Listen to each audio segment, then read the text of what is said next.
خبر شامل کرتے ہیں سکرنٹ سے عبدالغنی، نمائندہ ENN نیوز کی۔ مچھروں کی بہتات اور ملیریا سے بچاؤ کے لیے الخدمت فاؤنڈیشن کی جانب سے سکرنٹ کے نواحی علاقہ علی بخش کالونی میں مچھردانیوں کی تقسیم کی تقریب منعقد کی گئی۔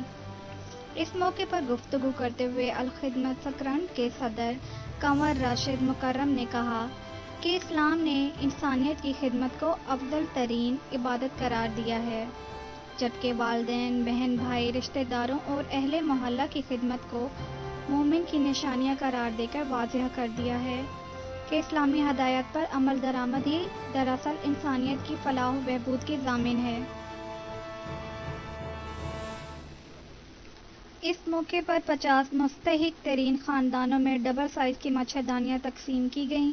تقریب سے جماعت اسلامی سکرنٹ کے general secretary Muhammad Anwar Rajput, press club کے ڈپٹی جنرل سیکرٹری ظفر عبدالحی، ولی محمد بھٹی، نیشنل پریس کلب کے نائب صدر واحد بخش عمرانی، معروف صحافی حیدر خانزادہ، سندھ سجاگ فورم کے قلندر بخش ملہ، عورت ڈیولپمنٹ آرگنائزیشن کے خیر محمد چنہ اور انڈس سوشل فورم کے شمشاد ملہ نے بھی خطاب کیا۔